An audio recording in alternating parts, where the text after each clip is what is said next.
양대 정당의 대선 주자가 확정되면서 제3지대 후보들도 분주하게 움직이고 있습니다. 정의당 심상정 후보는, 국민의힘 윤석열 후보는 공작 정치로, 더불어민주당 이재명 후보는 행정 독재로 나갈 우려가 있다고 싸잡아 비판했습니다. 이재명으로는 윤석열 후보 못 꺾습니다. 이번 대선은 심상정과 윤석열의 대결입니다.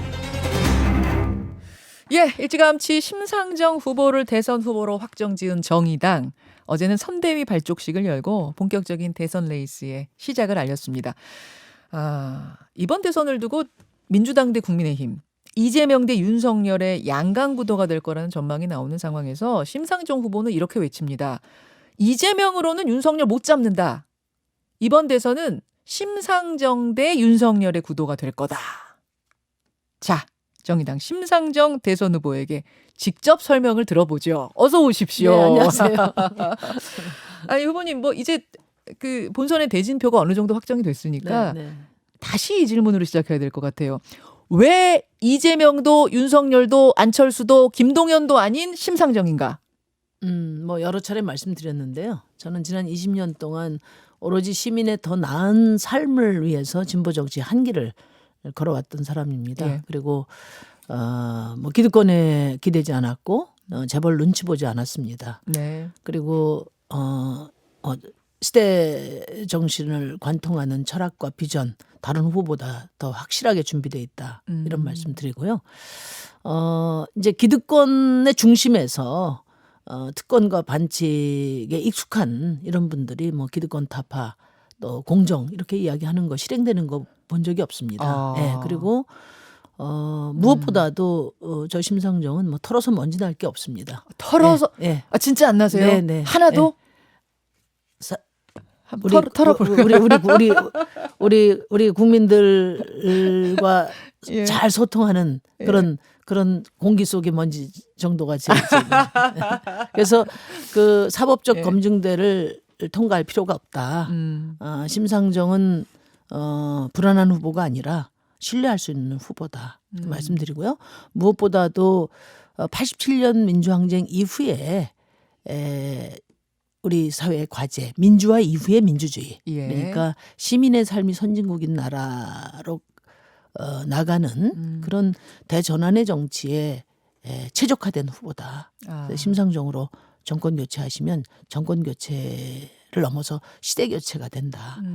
꼭 말씀드리고 싶습니다. 민주화 이후의 민주주의도 제가 이끌어내겠습니다. 34년 동안 양당에 우리 국민들이 권력을 번갈아 준 것은 네.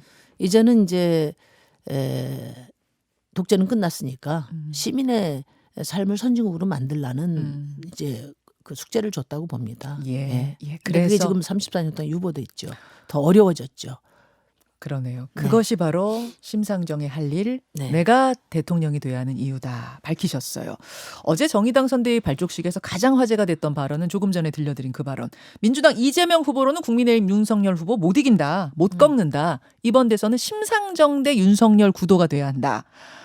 근데 저는 이 발언을 딱 들으면서 그러면 윤석열 후보를 상대로 상정하고 이재명 아닌 내가 꺾겠다. 그러면 스스로를 이재명 후보와 같은 범주, 즉 범여권으로 상정하시는 건가요? 늘 그런 감수성이 좀 탁월한 것 같아요. 그 얘기 딱 듣는 순간 그 제가 생각이 들더라고요. 말씀드리는 예. 핵심은 뭐냐? 예. 정권 교체 열망이 너무 높다는 거죠. 지난 그 갤럽 조사에서도 정권 교체가 재창출보다 23%가 더 높았고 예. 지난 재보선보다도 더 높아지고 있어요. 네. 문제는 이재명 후보가 민주당 후보로 확정됐음에도 불구하고 정권 교체 열망은 계속 더 높아지고 있거든요. 예. 그러니까 이제 제가 드리는 말씀은 그만큼 민주당 정부가 국민에게 준 실망이 크다. 그리고 민주당 정부를 문재인 정부를 심판하기 위해서 윤석열을 선택한 것이다. 이렇게 저는 보는 거고요. 그러면 이렇게 정권 교체 열망이 높은데 누구로 또 어디로 정권 교체냐가 중요하다는 거죠. 과거로 정권 교체를 할 거냐, 미래를 향한 정권 교체를 할 거냐. 우리 유권자들이 이 문제를 중심에 놓고 고민하는 대선이 돼야 되지 않냐 이런 말씀드리고요. 네. 아무리 정권 교체 열망이 높다 하더라도 윤석열 후보에게 맡길 수는 없지 않냐. 그 말씀이신 네네, 거군요. 그 말이고요. 아, 미래로 가는 정권 교체를 해야 되는데 이재명 후보가 윤석열 후보를 꺾으려면 여러 가지 면에서 도덕적인 측면에서부터 시작해서 압도할 수 있어야 되는데 두 분 다 지금 같이 조사받으러 다니셔야 되고 또 국민들의 하여튼 좀 너네 의구심을 털고 와라 이렇게 지금 말씀하고 계신 거 아니에요? 그런 상태에서는 특히 대장동 이 족쇄가 채워져 있는 상황에서는 윤석열 후보를 이길 수 없다. 그러니까 미래를 위한 선택을 하려면 저 심상정을 대안으로 도구로 뽑아달라. 써달라 그런 말씀드립니다. 그러면 정권 교체가 정권 재창출보다 높게 나오는 그 지표에 네. 대해서 인정하시고 정권 교체에 대해서도 찬성하시는 거예요. 저는 정권 교체를 넘어 시대 교체를 해야 시대 된다는 교체, 거죠. 정권 예. 교체 물론이고 시대 교체도 해야 된다. 근데 시민- 그것이 윤석열 후보는 아니다 이 말씀이신 그건 거예요. 당연하죠. 그것은 나다. 네, 윤석열 후보는 사실 문재인 정부가 만든 후보 아닙니까? 그리고 그 책임을 또 민주당 정부가 져야 되고요. 윤석열 후보가 된 것은 문재인 정부를 심판하기 위한 도구로서의 측면이 강하다고 생각합니다. 그분이 아직 국정 운영의 비전이라든지 우리 시민들의 삶을 바꾸기 위한 그런 뭐 비전과 또 그런 뭐 그 실천을 주신 게 없잖아요. 네, 그런 점에서 정권 교체의 열망이 지난 재보선에 이어서 네. 더 강화되고 있기 때문에 그 부분은 이제 더불어민주당이 안이하게 봐서는 안 된다. 받아들여야 된다 이렇게 생각하고요. 이제는 어떤 정권 교체냐. 그것이 중요하다. 네, 근데 이제 그것이 민주당의 이재명 후보는 이 얘기를 합니다. 송영길 대표도 그 말씀하셨습니다만 이재명 정부로 넘어가도 정권 교체다. 문재인 정부는 아니지 않느냐. 그러니까 이제 이재명 후보의 경쟁력으로 이제 그 지금 말씀하신 것처럼 문재인 정부 또는 민주당보다 더 진보적이고 더 민주적인가 이게 이제 중요한 시민들의 판단 기준인데 예, 예. 그 점에 많은 의구심이 간 거죠. 더 민주적인가 하는 어떻게 부분과 평가하세요? 관련해서는 제가 뭐 이미 말씀도 드렸습니다마는 이재명 후보께서는 이제 뭐 국회의원은 물론이고 시의원, 도의원 이런 걸 안 하셨잖아요. 네, 예. 그리고 강력한 행정 추진력이 강점으로 꼽히는데 이제 이게 민주주의적 감수성이 없으면 이게 이제 행정 독재로 갈 우려가 있습니다. 행정 독재. 네, 재난지원금도 사실은 이제 다 때가 있는 것인데 네. 이번에 당정 협의도 없이 여당 후보라는 그 포지션에서 그냥 이제 밀어붙이는 형국이거든요.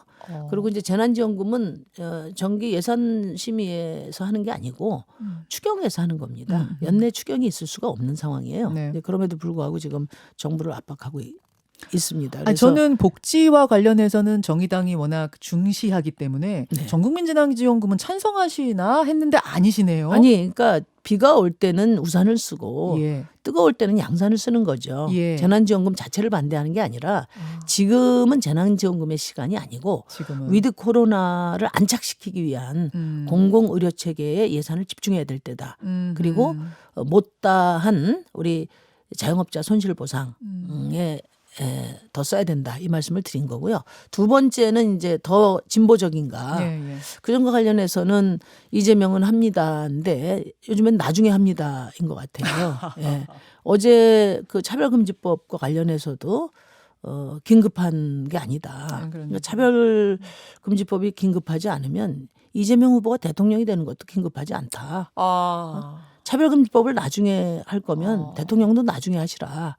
그렇게 말씀드리고 싶어요. 왜냐하면은 차별은 어제도 일어나고 오늘도 일어나고 내일도 일어나는 일이고 그래서 이 차별로부터 우리 시민을 보호하기 위해서 노무현 정부 때부터 차별금지법이 논의돼 14년이 됐습니다. 14년이. 이제는 결론을 내야 되거든요. 알겠습니다. 예, 차별을 극복하는 거 아주 긴급합니다. 저 심상정은 차별금지법을 즉각 제정하는 대통령 되겠습니다. 이재명은 합니다가 아니라 이재명은 나중에 합니다가 의심될 정도로 지금의 행보들 좀 비판적으로 보고 계시는데 그래서 그러면 더 민주적인가 더 진보적인가에 대해서 네. 국민들 사이에 회의가 확대되고 있다고 저는 봅니다. 그러면은 뭐 지금 사실은 단일화 얘기를 계속 민주당 측에서 하고 있는데 그 여지는 전혀 없는 건가요? 근데 이제 단일화는 이제 이 양당 체제 하에서 예. 거대 정당의 그 압박 전술이죠. 근데 민주주의 국가에서는 책임 연정만 있을 뿐입니다. 책임 연정은 어떤 예, 걸까요? 각 정당 간의 네. 정책과 비전을 중심으로 이제 그 권력 배분까지 함께 이루어지는 것이죠. 내가 대통령이 되고 그쪽에서 총리를 한다든지 뭐 이러면서 같이 책임지고 아니 가는 이제 거예요? 그보다 먼저 연정? 중요한 것이 이제 예. 정책적인 합의가 중요한 것인데요. 예, 예. 근데 지금 민주당은 이 책임 연정을 주도할 수 있는 그래서 우리 정치를 바꿀 수 있는 절호의 기회를 차버렸어요. 두 번이나. 그게 이제 지난 탄핵인데 탄핵 때 더불어민주당 혼자 했습니까? 사실상 그때 당시에 정의당과 저가 네. 그 이제 더불어민주당과 또 현장 예. 촛불을 연결시키려고 무진장 애를 많이 썼는데 그때 국민의힘의 60여 명 이상의 그런 의원까지 합쳐서 탄핵을 이뤄냈단 말이에요. 그렇죠. 그래서 정말 사회 대전환을 위한 개혁을 위해서는 탄핵 연대가 필요하다. 강력하게 저희가 주문했지만 다 차버리고 민주당 책임정부라는 이름으로 단독 정권을 유지했어요. 그다음에 두 번째는 사실 다당제하의 책임 연정으로 나가고자 하는 제도 개혁이 네. 연동형 비례제였습니다. 예. 그거 천신만고 끝에 그 야당들이 힘 모아서 더불어민주당과 함께 힘 보태서 개혁을 이뤘는데 그것을 자신들의 기득권 때문에 차별했지 않습니까?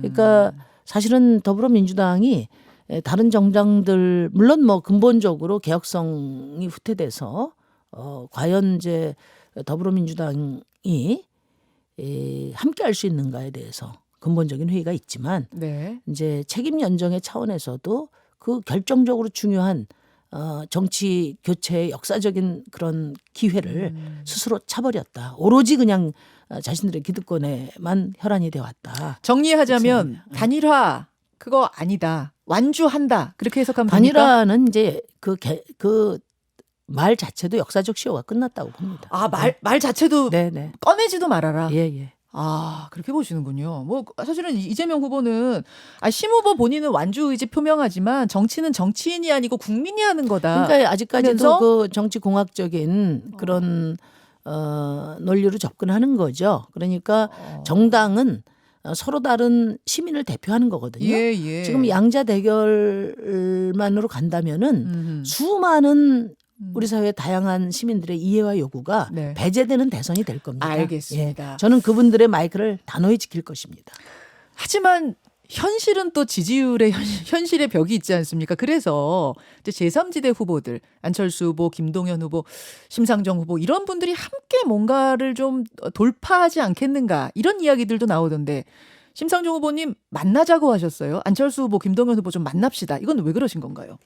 아직 뭐 만나자는 제안은 안 했고요. 제안을 직접적으로 하시진 않았습니까? 이제 안철수 후보나 김동연 후보가 출마하면서 일성을 양당 체제에 끝내겠다 이렇게 말씀을 하셔서 세 분이 다 똑같은 얘기 하셨어요. 제가 처음에 했던 출마하면서 했던 일성인데 예. 그런 말씀을 하시길래 서로 생각이 같은 만큼은 사안별로도 연대할 수 있는 거기 때문에 양당 체제 종식에 대해서 함께 할 수 있는지를 찾아보자. 이렇게 제 제안을 드린 겁니다.